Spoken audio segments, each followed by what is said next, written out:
Supply chain management में हमारा आज का टॉपिक है कैटेगरी मैनेजमेंट।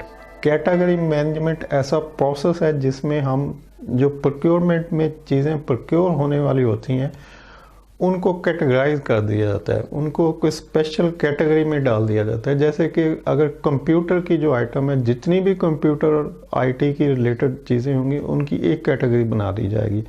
ऐसे ही रॉ मटेरियल की एक कैटेगरी बना दी जाएगी, पैकिंग मटेरियल की एक कैटेगरी बना दी जाएगी, जो जनरल आइटम है उसकी एक कैटेगरी बना दी जाएगी, या जनरल आइटम में फिर कुछ कैटेगरी ऐड की जा सकती हैं। जैसे जनरल आइटम की एक कैटेगरी में स्टेशनरी को सेपरेट कर दिया जाए, टॉयलेटरी को सेपरेट कर दिया जाए, या कुछ और चीज़ें हैं तो उनको सेपरेट कर दिया जाए। जैसे स्टेशनरी इटसेल्फ एक बड़ी कैटेगरी है कि स्टेशनरी के लिए स्पेसिफिक एक बंदा अवेलेबल हो जो कि उसी के ऊपर फोकस करे। ये सारा डिपेंड करता है कि उस कैटेगरी की अमाउंट कितनी है और वॉल्यूम कितना है चीज़ों का। तो कैटेगरी मैनेजमेंट का ये फ़ायदा होता है कि आप अपनी चीज़ों के लिए रिटेल मार्केट से निकल के एक स्पेसिफिक बड़ी मार्केट में या बड़े वेंडर के पास चले जाते हैं। जैसे अगर आप स्टेशनरी की एग्जांपल लें तो अगर आप बॉल पॉइंट किसी और से ले रहे हैं, पेपर किसी और से ले रहे हैं, रिबन किसी और से ले रहे हैं, तो हर बंदा आपको जो मार्केट फेयर प्राइसेस होंगे उसके ऊपर सेल करेगा या फिर उसमें कुछ प्रॉफिट ऐड के थोड़ा हायर साइड पे करेगा कि जी ये मार्केट की प्राइस है, मैंने आपको क्रेडिट देना है, 1-2 माह इंतज़ार करना है, टैक्स कटना है वगैरह वगैरह, तो मेरी ये प्राइस होगी। तो चूंकि वो नॉमिनल क्वांटिटी होती है, जी कुछ बॉल पॉइंट इतने डब्बे लेने हैं या पेपर इतना लेना है तो चलो ठीक है ले लें। लेकिन जब आप टोटल कैटेगरी जो स्टेशनरी की है जिसमें सारी चीज़ें आ जाती हैं तो उसकी अमाउंट को देखते हैं तो पता लगता है कि हम मंथली इतनी हैवी अमाउंट उसके ऊपर खर्च कर रहे हैं। मतलब वो अमाउंट क्या है ये आप वो मतलब कंपनी बेहतर जानती है या प्रोक्योरमेंट। मतलब जब भी किसी कैटेगरी को आप देखेंगे तो आप उस कैटेगरी को उसी वक्त स्पेसिफिक करेंगे और साइड पे करेंगे जब उसकी अमाउंट काफ़ी ज़्यादा हो और वॉल्यूम ऑफ गुड्स जो है वो बड़ा हो, तो फिर आप उसको एक कैटेगरी बना देंगे और उसके लिए एक बंदा डिप्यूट कर देंगे कि भाई इस कैटेगरी के तुम इंचार्ज हो और तुमने इसके लिए बेस्ट सोर्सिंग करनी है, बेस्ट नेगोशिएशन करनी है, इसकी जो सप्लाई चेन का रिस्क है उसको मिनिमम या फिनिश करना है कि इसमें कोई रिस्क ना हो, जब भी ज़रूरत पड़े चीज़ अवेलेबल हो। तो ये कैटेगरी को मैनेज करने का फ़ायदा है। फॉर एग्ज़ाम्पल एक फैब्रिक का कैटेगरी मैनेजर है कि जी उसने सिर्फ फैब्रिक परचेज करनी है, तो उस बंदे का इन डेप्थ नॉलेज होगा, उसका नॉलेज उस प्रोडक्ट के लिए, फैब्रिक के लिए इतना होगा कि वो समझेगा कि इस सीज़न में इसकी ये प्राइस हो सकती है, इसमें ये ऑफ सीज़न में ये प्राइस होगी। तो उसके लिए वो जो उसका नॉलेज है वो आपको बेनिफिट देता है, यानी कंपनी को बेनिफिट देता है कि किस वक्त इस आइटम को परचेज़ करना चाहिए, कितनी क्वांटिटी किस वक्त लेनी चाहिए वगैरह वगैरह, इसकी ट्रांसपोर्टेशन कैसे होगी, लॉजिस्टिक कैसे होगी, स्टोरेज, वेयरहाउस मैनेजमेंट, ये सारी चीज़ें। फिर उसका चूँकि उसका सारा नॉलेज उसी एक प्रोडक्ट के ऊपर फोकस कर रहा होता है तो वो बेस्ट उसको सोर्स भी करेगा, बेस्ट प्राइस भी नेगोशिएट कर लेगा।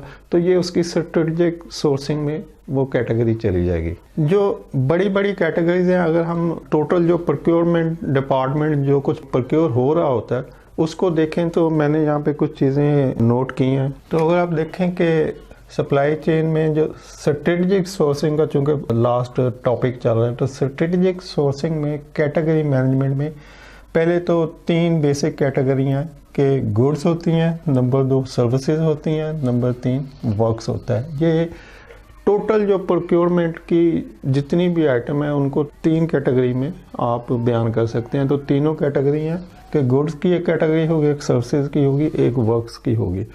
तो अब अगर गुड्स को देखें जो एक मेन हेड है इसका, तो इसमें फर्दर आप चीज़ों को कैटेगराइज कर सकते हैं कि गुड्स में रॉ मटेरियल हो सकते हैं, ये एक कैटेगरी है।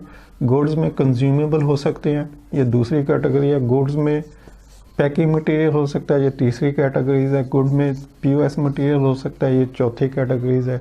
तो ऐसे ही गुड्स में स्पेयर पार्ट्स हो सकते हैं, ये 5वीं कैटेगरीज है। तो जितनी भी डिफरेंट कैटेगरीज में आप अपनी टोटल जो बाइंग हो रही है उसको डिवाइड कर सकते हैं कि इन कैटेगरी को सेपरेट रख दिया जाए। अब फर्ज कर लें कि एक बंदा वो रॉ मटेरियल भी परचेज कर रहा है, वो प्लांट मशीनरी भी कर रहा है, पैकिंग मटेरियल भी कर रहा है, वो सारे काम कर रहा है, तो उसका नॉलेज किसी भी प्रोडक्ट के लिए स्पेसिफिक नॉलेज नहीं होगा, उसका नॉलेज हर चीज़ के लिए थोड़ा थोड़ा होगा, लेकिन इन डेप्थ नॉलेज के वो जो फुली कंट्रोल्ड नॉलेज होता है वो किसी के बारे में भी नहीं होता, यानी मास्टर ऑफ नॉन, कि कर मैं सारा कुछ रहा हूँ लेकिन ऊपर ऊपर से एक जनरल बाइंग कर रहा हूँ। तो कैटेगरी मैनेजमेंट का यही फ़ायदा है कि आपको उस स्पेसिफिक कैटेगरी के लिए एक स्पेशलाइज्ड बंदा मिल जाता है जो कि उसको, जिसके बारे में उसका नॉलेज होता है, उसका एक्सपीरियंस होता है। तो जब हम रॉ मटेरियल की बात करेंगे तो रॉ मटेरियल को फिर कैटेगराइज किया जा सकता है कि इसमें दो तरह के रॉ मटेरियल होते हैं, एक बेसिक रॉ मटेरियल होता है, एक माइनर रॉ मटेरियल होता है। बेसिक रॉ मटेरियल आपकी प्रोडक्ट का रॉ मटेरियल होता है, जैसे अगर टायर बन रहा है तो उसमें रबर बेसिक रॉ मटेरियल है, जैसे पेट बॉटल बन रही है तो उसमें पेट रेजन बेसिक रॉ मटेरियल होता है। तो उसके बाद फिर बॉटल अगर कलर है तो उसमें माइनर रॉ मटेरियल में उसका कलर आ जाएगा। तो ऐसे रॉ मटेरियल को फर्दर कैटेगराइज किया जा सकता है कि ये बेसिक मेजर रॉ मटेरियल है और ये माइनर रॉ मटेरियल है। और कंज्यूमेबल में जो कंज्यूमेबल एक ओवरऑल एक बड़ी कैटेगरी है, तो ये कंपनी पे डिपेंड करता है तो कि कंपनी का साइज़ कितना है। तो अगर छोटा साइज़ है कंपनी का तो टोटल कंज्यूमेबल को एक ही कैटेगरी में डाल दिया जाएगा, लेकिन अगर बड़ी कंपनी है तो फिर कंज्यूमेबल आइटम की फर्दर कैटेगरीज बना दी जाएंगी। जैसे कि पहले बताया कि आईटी की आइटम अलहदा कैटेगरी होगी, स्टेशनरी की अलहदा कैटेगरी होगी, इसी तरह कुछ और चीज़ें जो भी यूज़ हो रही हैं उनको अमाउंट वाइज कैटेगराइज कर दिया जाएगा कि चूँकि इसके ऊपर एक बड़ी अमाउंट खर्च हो रही है तो ये एक सेपरेट कैटेगरी बना के इसके ऊपर उसी की फील्ड का बंदा जो उसमें एक्सपीरियंस हो, जिसका नॉलेज हो, उसको बैठाया जाए। तो इस तरह कंज्यूमेबल एक या डिफरेंट कैटेगरी में डिवाइड की जा सकती है। पैकिंग मटेरियल में फिर पैकिंग मटेरियल में भी एक कैटेगरी या डिफरेंट कैटेगरी बनाई जा सकती है, जैसे कि पैकिंग मटेरियल जो कार्डबोर्ड कॉटन का भी हो सकता है, जो बॉटल्स हैं कार्टन है, ड्रम है उसका भी हो सकता है, छोटी बोतलें हैं उसका भी हो सकता है, जो लेबल्स हैं वो भी हो सकते हैं। तो ये भी कंपनी के साइज़ पे डिपेंड करता है कि उसमें वो पैकिंग मटेरियल कौन कौन से पैकिंग मटेरियल कितनी क्वांटिटी में यूज़ हो रहे हैं और उनकी कितनी अमाउंट है। ऐसे अगर हम सर्विसेज को देखें तो सर्विसेज में कंसल्टेंसी होती है, ट्रेनिंग होती है, एजुकेशन होती है, तो ये डिफरेंट कैटेगरीज हैं। तो कंसल्टेंसी की एक कैटेगरी हो सकती है, ट्रेनिंग की हो सकती है। जैसे कि ट्रेनिंग को नॉर्मली एचआर वाले ऑपरेट कर रहे होते हैं, तो या एचआर वाले खुद ट्रेनिंग को हेड कर रहे होंगे, वो खुद ट्रेन कर रहे होंगे, या वो आउटसोर्स कर लेते हैं कुछ कंसल्टेंट को, कुछ ट्रेनर को, तो उनसे वो करवा सकते हैं। तो इस तरह से इसको भी कैटेगराइज किया जा सकता है। वर्क्स में फिर कंस्ट्रक्शन रिलेटेड मटेरियल्स हो सकते हैं, पेंट हो सकता है, कोई कंस्ट्रक्शन हो सकती है, इस तरह से कुछ रिपेयरिंग के काम हो सकते हैं। तो इसकी भी एक सेपरेट कैटेगरी बनाई जा सकती है। और जो बड़ी कंपनीज होती हैं जहाँ पे डिफरेंट उनके ऑफिस होते हैं या आउटलेट्स होते हैं, तो उनका अपना एक कंस्ट्रक्शन डिपार्टमेंट होता है जो ये सारी एक्टिविटी को लुक आफ्टर कर रहा था। तो उन्होंने उसमें वो जो सिविल इंजीनियर्स हैं उनको हायर किया होता है, जो ड्राफ्ट्समैन होते हैं उनको हायर किया होता है।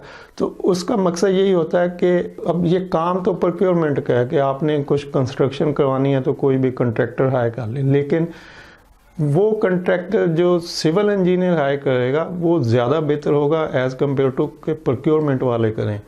तो अब वो सिविल इंजीनियर जो है वो इस कैटेगरी का हेड होगा। कैटेगरी यानी कंस्ट्रक्शन की जो कैटेगरी होगी उसमें एक सिविल इंजीनियर को हायर कर लिया जाएगा कि भाई आप इसके इंचार्ज हैं तो आपने ये काम कराना है। तो अब वो जब ये काम कराएगा तो वो ज़्यादा एफिशिएंटली लोअर कॉस्ट के ऊपर और बगैर किसी रिस्क के उसको मुकम्मल करवा देगा। तो इस तरह से ये सारे डिस्कशन को अगर हम सम अप करें तो मुख्तसर हम इसका जो निचोड़ है वो ये कह सकते हैं कि कैटेगरी मैनेजमेंट से आप जो बेनिफिट ले सकते हैं उनमें नंबर 1 आपकी कॉस्ट रिड्यूस हो जाती है, क्योंकि वो जो बंदा कैटेगरी को हैंडल कर रहा है, जो मैनेज कर रहा है, जो उसका इंचार्ज है, उसका उस प्रोडक्ट के लिए नॉलेज है। जैसे कि लॉन के लिए बताया कि वो बंदा जो लॉन ही परचेज़ कर रहा है कई सालों से, उसको उसकी स्पेसिफिकेशन, उसके रेट, उसके सीज़न, उसकी प्रोडक्शन, मैन्युफैक्चरिंग के सारे प्रोसेस पता है, तो वो उसको ज़्यादा बेहतर बाइंग कर सकता है और रिस्क फ्री कर सकता है उसकी ट्रांसपोर्टेशन, उसकी लॉजिस्टिक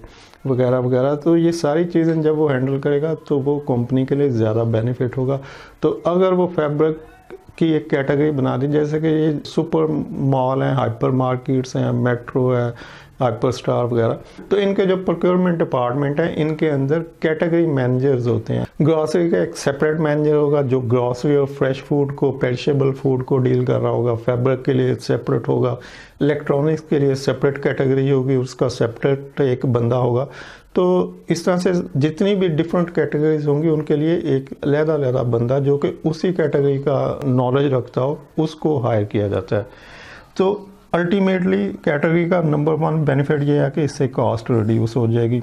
नंबर 2, इससे जो रिस्क है वो रिड्यूस हो जाएगा, क्योंकि जो बंदा, जैसे कि बताया कि फैब्रिक बाइंग करने वाले बंदे को पता है कि सीज़न क्या है, ऑफ सीज़न क्या है। ऑफ सीज़न में परचेज़ करूँगा तो क्या कॉस्ट आएगी, अगर एंड टाइम पे परचेज़ करूँगा तो क्या कॉस्ट आएगी। तो इस तरह के जो रिस्क होते हैं कि अगर वो जो ऑफ सीज़न है उसमें अगर परचेज़ नहीं करता तो फिर जो सीज़न के अंदर उसको परचेज़ करनी पड़ेगी, तो वहाँ पे जो रिस्क इन्वॉल्व होगा, कॉस्ट बढ़ जाएगी, या हो सकता है वो प्रोडक्ट अवेलेबल ही ना हो।